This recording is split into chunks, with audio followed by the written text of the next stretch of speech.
Brazil is embarking on its quest for a sixth World Cup title after 24 years filled with frustration and some truly historic defeats. It's been quite a journey to North America for the team, finishing a modest fifth in the South American qualifying rounds. Now, it's up to Vinícius Júnior and the veteran Neymar to lead the squad if they hope to win the World Cup. The pursuit of that elusive sixth star begins once more for Brazil. This legendary, soccer-obsessed nation has lifted the World Cup trophy 5 times, more than any other country. But their last triumph, back in 2002, is starting to feel like a distant memory, as over 2 decades of frustration have followed. France ended the Seleção's campaign in the 2006 quarterfinals. The Netherlands did the same in 2010. Germany inflicted one of the most infamous defeats in the sport's history in 2014, a 7-1 drubbing that left fans in tears in the stands. And then, quarterfinal exits followed again in 2018 and 2022. An entire generation of Brazilians has never seen their country win a World Cup. They've heard the stories of Ronaldo Nazário leading the Canarinha to glory in 2002, after the disappointment of France '98. They've been told tales of Romário ending their last 24-year drought in 1994. Older generations have passed down memories of the legendary team that shone brightly at Mexico 1970. Some even witnessed Garrincha's brilliance in 1962. Even fewer still can recall how a 17-year-old Pelé captured the hearts of a nation with his genius in 1958.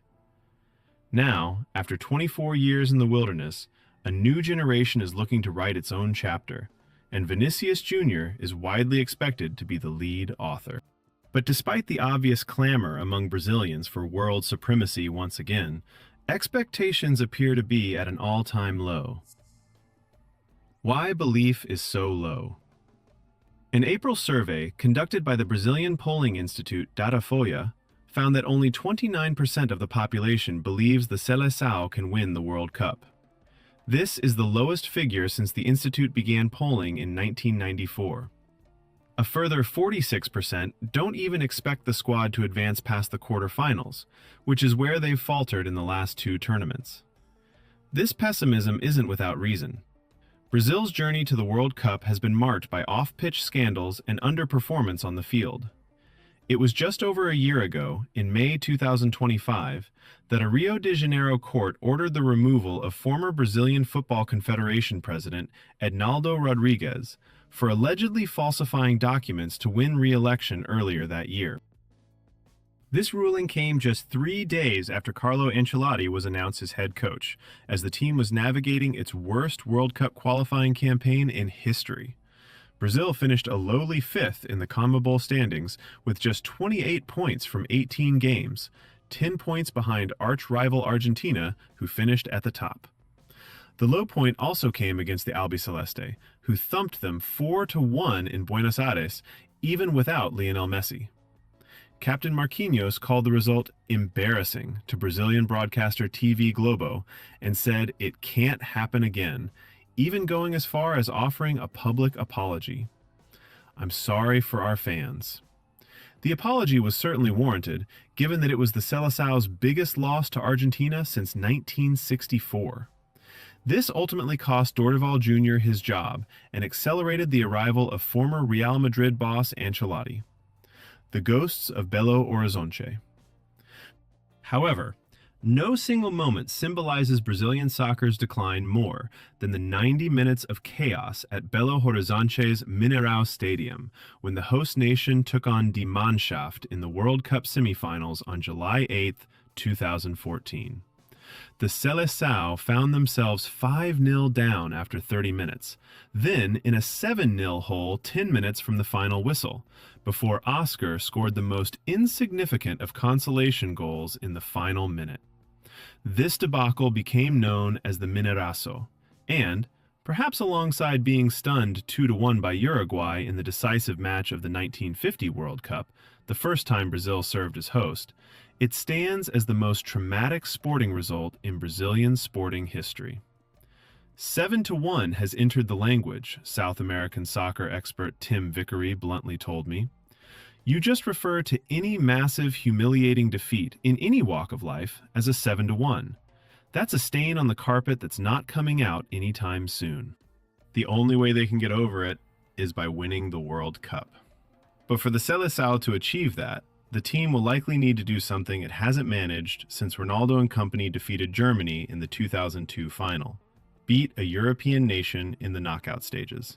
France, the Netherlands, Germany, Belgium, and then Croatia all broke Brazilian hearts over the last 5 World Cups. And as embarrassing as the 7-1 was, it was part of a wider phenomenon of the nation falling short against European opposition. I know some journalists who are saying, I don't even mind if we don't win this time, as long as we beat a European team in the knockout stages. Vickery, co-author of the new book Mundiales, A South American History of the World Cup, said humorously. If Ancelotti's side does top Group C as expected, it will be set on a path to potentially meet Euro 2020 and 2024 finalist England in the quarterfinals, should the Three Lions also top their group. However, even if that blockbuster clash does come to fruition and Brazil is victorious, it won't be enough for many. Only a 6th star will suffice. Seeds of expectation sown in 1970. The story of the World Cup simply cannot be told without Brazil 1970. It has become an idiom in global soccer vocabulary.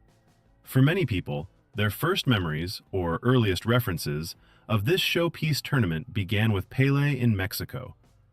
Partly because it was the first World Cup to be broadcast in color, meaning the yellow shirt shone brightly on TV screens for the very first time, but mainly because O Time Belo, the beautiful team, was expressing itself with its feet in a way that hadn't been seen before.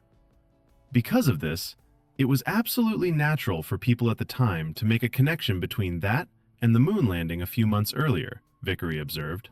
Just 20 years prior, Brazil had suffered its first great sporting heartbreak at the newly built Maracanã, the shock loss to Uruguay dubbed the Maracanazo. But victory over Italy in 1970 etched a 3rd star, and ensured the Seleção kept permanent ownership of the then-named Jules Rimet Trophy. More importantly, it solidified the nation's status as the gold standard in international soccer. In 1958, Brazil was really the 3rd force in South America, behind Argentina and Uruguay, Vickery explained. Then, over 12 years, they became the country of football, and the yellow shirt was associated with all that was good and pure in the beautiful game.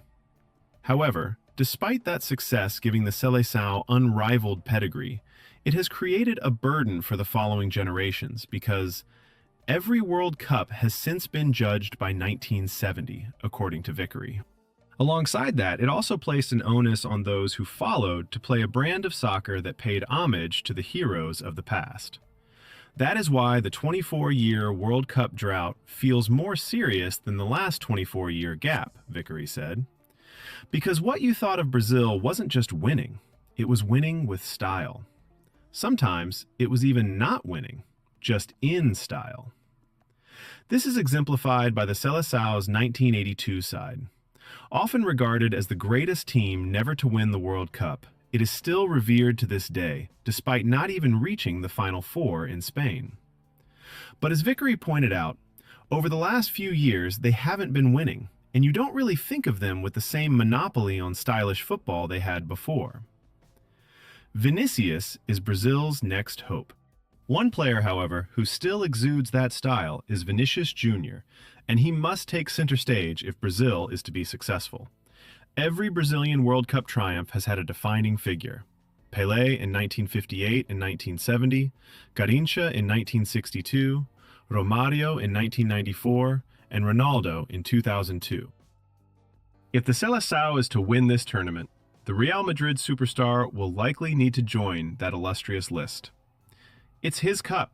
It's the cup for him to shine and stand out, Brazil's 2002 World Cup winning captain Cafu told me in April.